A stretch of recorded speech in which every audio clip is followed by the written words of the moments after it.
Well, the first thing was the three first movies are kind of considered as a trilogy. Of course, when I did them, I didn't consider them as a trilogy. But when I began thinking about this one, I definitely felt it was a departure, mostly because I wanted to talk about grown women, work with professional actresses, and dedicate a whole film to a love story. Whereas previously there was always love interest in the films, but they were mostly about self-discovery. So this time I wanted this love dialogue, and also there would be also creative dialogue within the characters. So that was the first thing, and the period piece thing came afterward. You know, I didn't want to go. I didn't really care about this genre of costume films. That's what we call them in France. But wanted to talk about a woman artist, decided to go for painting, went throughout art history and discovered about that special moment where there was this great scenery for women artists, the second half of the 18th century. There were hundreds of women painters. When I came upon this reality, it was quite a shock, and it definitely made the urge to make the film at that particular moment. But mostly, I think it's the films that should be contemporary forms, and you know, most of the contemporary films, they're not contemporary at all. There's just, you know, kind of, sometimes they feel old school, old-fashioned. So I really went through this writing and directing, thinking, okay, the fact that it's set in the past is actually a compass to make it profoundly from today. But you didn't want to make like a biopic of a woman painter. You created your characters from scratch. Can you talk about that? Yeah, that's pretty singular. That, you know, usually period pieces, they are kind of adapted from a book or from a character. Well, the book hasn't been written, so you couldn't adapt it. But the characters, they were here, as I said. I could have picked one of these women painters who has been erased from art history and take also a body of work that would have been more convenient than created it, because that was hard. But I don't like this biopic dynamic, mostly because it's a strong woman making it in this hard world, so it's pretty liberal, it's pretty like, you know, if you want, things can happen, and I think it's being really unrespectful to the actual journeys of these women artists. So I wanted to invent one to think about them all. And also because I really wanted it to be about a particular moment of her life, her creation, their life actually. We don't even care about the painting. I mean, when it's done, you're not like, this is the painting. You just see it as part of the narrative, you know. We show it to say it's over, but we are not that much into the art piece. Well, the main idea, the main theme you raised in interviews, or the theme which was raised by many film critics, was of course the idea of the gaze, gazing, like love is a gaze, art is a gaze, doing a film is a gaze, painting is a gaze, politics is a gaze. Can you talk about that? Yeah, well, it wasn't I didn't have this theory that I would make the manifesto for female gaze, but in the end, you know, when the critics say it's a manifesto, I'm kind of happy, you know, it's not my job to say it. So that wasn't my plan. I was being kind of candid in a way, but definitely was aware that I was crafting a story where the gaze was actually the plot, gazing at somebody in secret, then the object becoming a subject and going through, and also putting you in a very active position as viewer, with an active gaze. And that has been the case since my first film, because basically what The Lilies was about, being in the girls' locker room and not looking through the keyhole and feeling legitimate. So I want you to be authorized to look and to participate in this the circulation of the gaze. We could talk about 2 days about the gaze. Like I can't go on the TEDx about the gaze, but I was trying to be really playful. And you know, even the first scene is about the painter being already in the position of the model and telling you to look at her. So we are already subverting the roles and the places of each character, even though you don't even know she's a painter yet. We are already being subversive. So the idea is to put you in that position where we will build the grammar of the film, and we will create this rhythm, and you will speak the language of the film as the film goes by. And in the end, like page 28 is totally symbolic of the pact that the film is making with you and the characters. You're equals with the characters. When you see page 28, this is also your love dialogue with the film. So that means that now you share the brain of the film. We have the same brain, and you understand and speak the language of the film. Thank you. The robots are not clapping. I was sure that they wouldn't. So you're supposed to be an active audience. Do you already have some questions? Can I ask you something about the privacy? Privacy, yeah? I mean, is this really recorded? Yes. Yes. But what about people I don't want to be recorded? You're not recorded. I think we are recorded. Yeah. But then there are actors who are playing your part, and they're asking a question. One of them is going to be asked by my mother, I think. Who wants to be my mother? It's the European Film Day, so it's part of like a streaming thing. We are broadcast somewhere. We don't know where. We don't know where. Yeah, maybe in outer space. Maybe at the. I hope ISS it's in station. churches. Yeah. Maybe the aliens will catch that thing, this streaming, like in 1 million years. That's Yes. the question. In the beginning, it was described, and I mean, it was shown in much detail the way the painter studies Louise, the way she's trying to sort of capture her and understand her. And I was wondering whether it comes from your experience as depicting people in film. Well, yes. And I mean, on the set and in the process of casting, you definitely look at people, and especially the face. Like, I must say, for instance, I realized that, like, when I cast Noémie Merlan, for instance, I didn't know her. I hadn't seen her in any films. And she got the part. And then in the process, we began the costume design, and I realized that I didn't know a body. I didn't know a body. I know a height, but like I went in the workshop where we were tailoring the costumes, and I saw the figures of, you know, the numbers, and I was like, okay.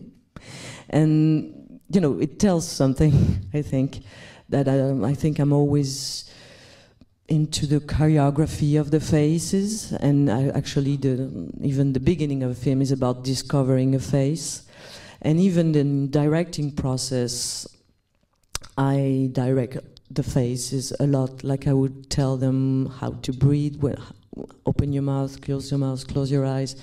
That's my interest. I'm not answering your question, I think. But and also, but Noémie says it, so that's I'm going to quote her, because I didn't notice, but in the process of making the film also, and it tells a lot about our collaboration and how the gaze was actually circulating.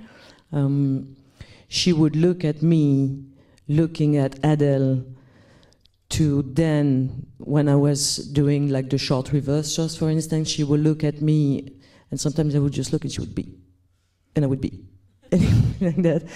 And so that she would then perform that gaze, and she would also look at the painter, who was a body double, a hand double. And she would actually always look at her face also, not only the end, even though she would have to perform what she just did, was mostly about looking at her face. That's my answer. But we will change the question, you know, because you'll, yeah. You'll be an 80-year-old white male. Is it okay? You've been talking about the separation of gazes between you, Noémie, and Adele. We could also add the DOP, Claire Maton, and the painter, and the woman who painted those paintings, Hélène Delmer. Can you talk about that? Yeah, that's the first person I casted for the film. Actually, it's Hélène, because we had to create the visual style of this artist, and we knew that we would take a long time. So it was even six months before shooting. We hadn't all the money yet, but I found her on Instagram because I was looking for a young contemporary artist who would do oil painting and portraits. And I went to see her. She knew nothing about movies. So that's why she said yes.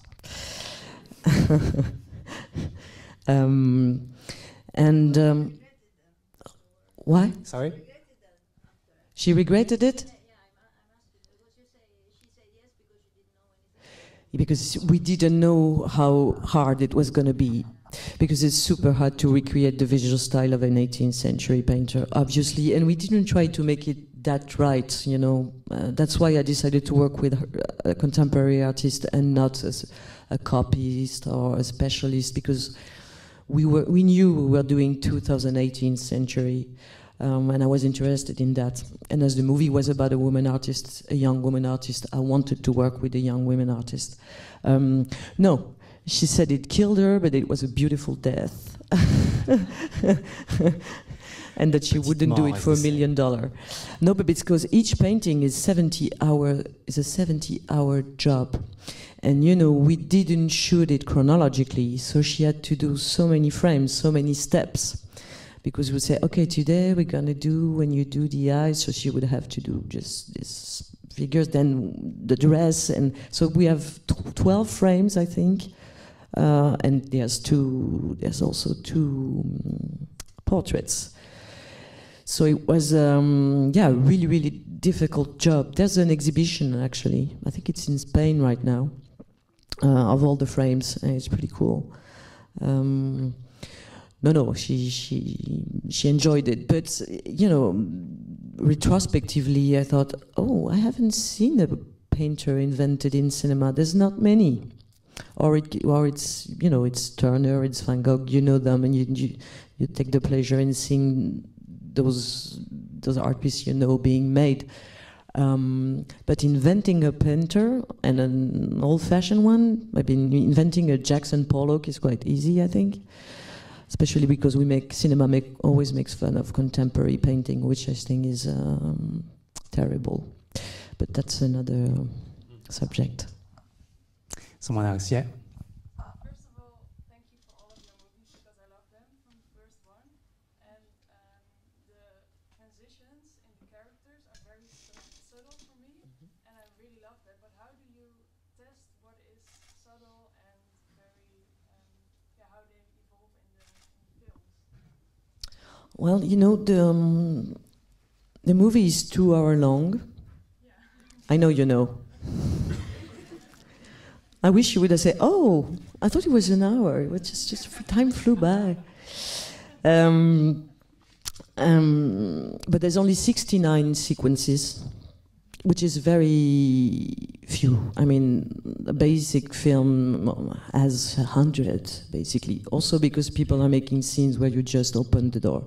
But I try to make them really full, and that each one is a step, but it's not only devoted to one thing also, so that there will be several layers in each scene, but that they would be all really important. And that's also, though, I think, because it's my 4th feature film, and I wanted to you know, you have the experience of something having to do scenes, like I have to do that scene, it's useful, otherwise people won't get that blah blah blah, and that she went to the supermarket, so she has to take the car. And from film to film, I'm trying to get rid of this, and this time I really went for like, I'm gonna just watch things that I really want to watch 100%, and there's no cutscene in the film, for instance, and it's edited in as it was scripted, which could seem a little bit scholar, and people would be ashamed of that. I'm not ashamed of that. I'm proud of that. You know, I'm proud of thinking about what I do. But it would look like we're not free and we are not reinventing things, but you know, it should be about inventing them and feel strong about it. And can you tell a little bit more about the singing scene that they are singing together? It's so beautiful. How did that come to mind? I knew that there would be no music in the film, which was quite challenging because it's a love story, and every love story has its soundtrack. We could play the game. We're gonna play the game. The robots can't play. Like Dirty Dancing, Time of My Life. We're not gonna play the game, you see what I mean? And even in life, all the love stories, they have their soundtrack. But it was because it was a period piece, and also because it was about love and art, and how our love is an education to art, and how art consoles us from our loves. I want you to be in the same position as the characters. You know, 18th century, you find a book, you're gonna read it 20 times, especially where they live, hearing music. You have to go to church. So I didn't want you to have access to beauty that they wouldn't have access to, and also because the movie is talking about cinema. There's no music because you're gonna feel the power of music in cinema. And I knew that there would be Vivaldi, and I wanted it to have also an original piece, and something that would be like the anthem for the film. I also hope it will be the anthem for the French women's soccer team. I told them I want them to go on the field with this song, and they say, why not? So we're like, hey, if this happens, I stop cinema. And I wanted it to be super high in BPM, wanted it to be kind of a trance. And with Paroan and Arthur Simonini who crafted this, we talked a lot about ligeti, and so not at all 18th century, but it's one of the moments also where we're thinking about Kubrick. We thought about Kubrick for that music, and also for the candlelights. But that's another subject. Someone else. Yes. Yes, I want to congratulate you with this beautiful movie. Thank you so much for that. I was wondering if you can talk a little bit more on the choices you make for these two actresses. How did you get to choose them? Well, the film was written with Adèle Haenel in mind. We'd done our first feature together and wanted to work together again, so the part was written for her. Strangely, you know, people were telling me, she's gonna be the painter, and I was, no, she's gonna be the model. And politically, it was already weird that people would ask that question, like that part wouldn't be strong enough for her, even though it's the part of the actress. So we were laughing a lot. And as I was gonna look and film somebody that I know very well, Adèle, I also wanted to meet somebody, because that has always been the pleasure of making films for me. But previously there were young children or teenage girls, so they would not be actors, they would become actors in the process. But I wanted to still have that feeling And also because it was a lesbian love story, I wanted everybody to believe in that couple and not have the two actresses having the performance. I really wanted to make this strong, iconic duo, and the fact that the lead is not identified by the wide audience, I think, is good for that. I mean, you know, Mulholland Drive, those two actresses, they were like, oh, I mean, she wasn't that big at the time. Naomi Watts. David Lynch knows. And so I met a lot of young, 30 years old actresses, a little bit older also and a little bit younger, but I didn't want the age gap because I really wanted to build this whole relationship on equality. And there's no gender domination, so that was easy, but also no intellectual domination and not playing with the social hierarchy. And that was already scripted, but it all became very true in the process of casting. And when I saw Adele and Noemi in the same frame, I felt that new thing, and my heart was racing because there was a strong equality, and I felt like this was gonna be full of surprises for you. That's the beauty of equality. You never know what's going to happen, you know. They make it sound boring. It's not. There's someone else, I think, behind. Yeah. Is there a parallel in the possibilities to live your homosexuality now and in the 18th century? Well, we try to... homosexuality... Even the world is anachronistic regarding that time. But we're trying to build bridges. We're trying to embody what's not been embodied, that is to say, the body of these women, their desires. They were officially oppressed at the time. Now it's unofficial. But it's not because you don't have the right to run that you don't want to run. It's not because you don't have the right to love that you're not full of desire. So it's mostly about, the fact that the intimacy are the same. The context might be different, but I truly believe that what we are telling is not anachronistic, and that what we're telling still happens today. This type of love dialogue of relationship. So I'm not trying to wink at the past from the present, and I'm not trying to recreate this past as a metaphor for today. I strongly believe that it's love. It's the way it's their love dialogue. It's also a lesbian imaginary that exists today and I guess existed before. Someone else? You mentioned in your interview Titanic as influence on the film. Can you develop that? Draw me like one of your French girls. Yeah, but there was no... Well, it was all... No. Well, no, it wasn't a direct influence. I mean, that scene of DiCaprio's gaze doing like that, and DiCaprio, was obviously kind of a lesbian at the time.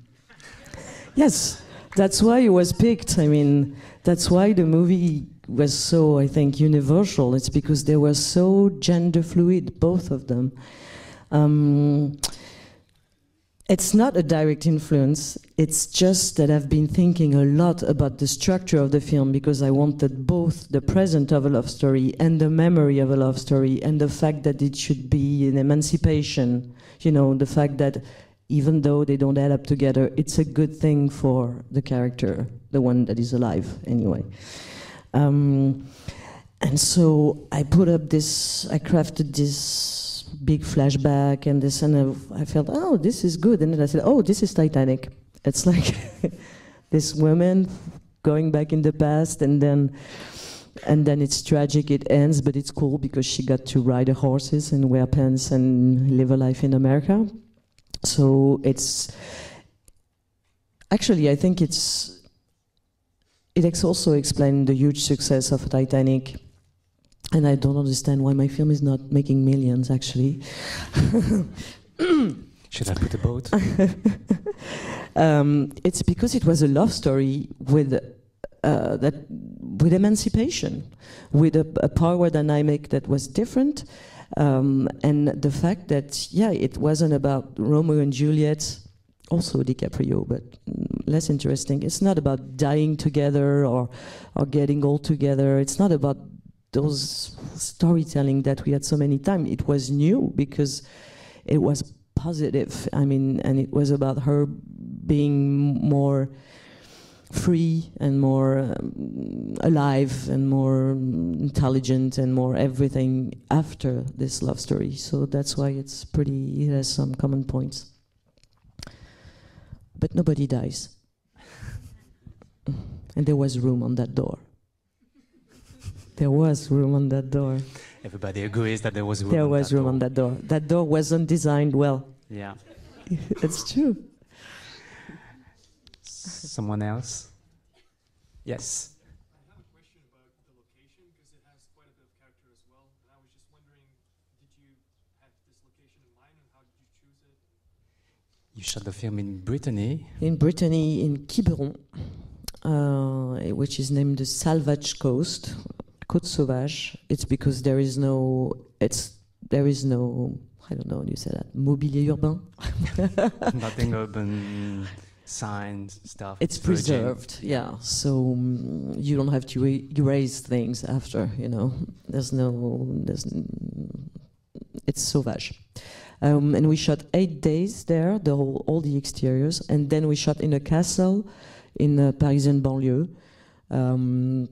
That is a city hall, because I visited a lot of castles where people get married, and or films are getting shot. But this one was a city hall left untouched. So basically, I didn't touch anything. Like the color of the walls, everything hadn't been redone in centuries, and we kept it that way. And it actually helped me believe in this world that we were recreating, because previously most of my sets on my previous film, even though they were contemporary, they were built, and this time it's kind of the only time that my set was actually true, which is a paradox, but a cool one. Mm. You said in an interview that you wanted this landscape to be very alien, like in Star Wars. Mm-hmm. Yeah, I felt like when Eloise, for the first time, she's walking on the beach and she has that cape. We were really thinking that she was an intergalactic emperor. Mm-hmm. Yeah, and really felt like she would reach the end of the world, you know. And the very big shot, wide shot, where they are running on the beach, really felt like okay, this is Tatooine. But yeah, you have to believe strongly in what you do when you're doing a period piece, because before you say action, it's just somebody in a weird dress and people walking their dog, bicycles, ling ling, and you're like, what am I doing? In France, we have a film named Les Visiteurs. I don't know if you have it here. It's about people coming from medieval time to France today. It's done 14 million tickets. It's very cold in France, yeah. And I felt I was doing that. So you have to choose your lens. You have to believe strongly in what you're looking at, and especially I believe so much in the actors. That's okay, but like the surroundings, it has to mean a lot so that you don't give up. And I wanted also to convey not only a French imaginary, but it has that Wuthering Heights, more European English aspect of it. So I went to Brittany because I thought it would rain and it would be grey, and then we got that amazing sun. But cinema is about welcoming what's happening. It's about everything should be a good news. So we decided that the film then would be sunny, and then because we had done all the exteriors and they were sunny, so then we had to put back the sun in the film, which I think is really, it was a good thing. It was a good accident. You say that when you do a period piece, you have to believe in it, and you shot the film in digital in very high definition. Mm-hmm. So why didn't choose like film 35 to put a distance or something? Well, we did essays in digital and in 35 millimeters, and I had no hesitation into going for digital for one reason, that was the skin. The fact that it was all more dynamic, and that it's so soft with the 35, but with the digital, if you have a rush of blood, if you have an emotion, you can see it.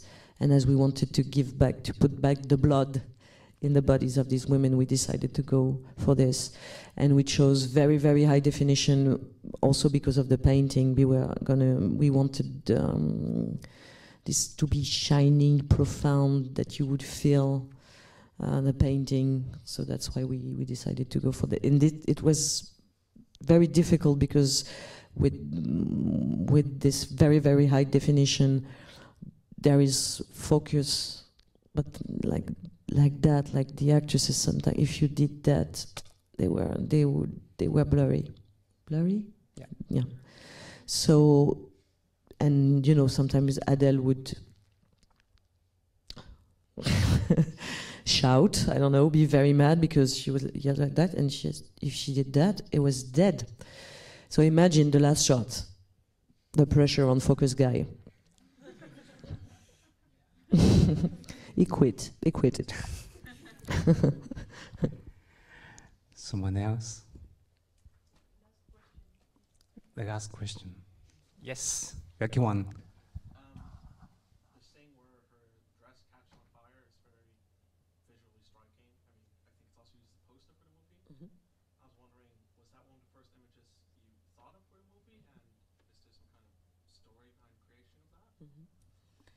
Yes, that's one of the first images, and it's quite emblematic of how we crafted this, because I had the title first, and then I thought, okay, we are gonna really set her on fire. It's not gonna be like this poetic image. This is what the film is going to do. It's like the beginning, like she's arriving on a boat. Well, she's gonna jump in the water, and the film is also gonna jump in the water because we are following her. That level of generosity and embodiment. So it's those kind of scenes that give you the level, how far you want to go. And then it's, it's winter, it's 5 a.m., there's a gigantic fire, and you're given this little detonator to actually do and set this woman you love very much on fire. Well, that's scary. Yeah, there's a fireman. No, but it's funny, an image like that, you create it in your mind, you write it, and then at some point it's getting super real. It's about setting somebody for real on fire. And yeah, but at that moment you really feel you're making cinema, because all the visual effects of the film, they are not CGI, they are not, everything we did on the set, like, Méliès. And it's, yeah. Was it the only take, or did you put it on fire many times? Many times. Many times?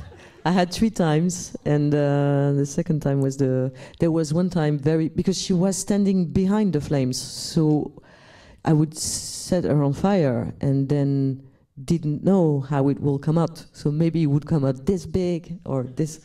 And like the first time it was, well, okay. The second time we did a little bit hard. The third time it was just, it was so disappointing. but yeah, and she's all covered in. I mean, you know, and she has to put her hands this way, and but she wasn't scared. She's brave. She's brave. She's pretty brave. Yeah. Mm-hmm. Time's up. As they say. As they say. Sorry. Thank you, Céline, for this Thank you, very Leo. beautiful film, moving and very topical and political. Thank you. Thank you.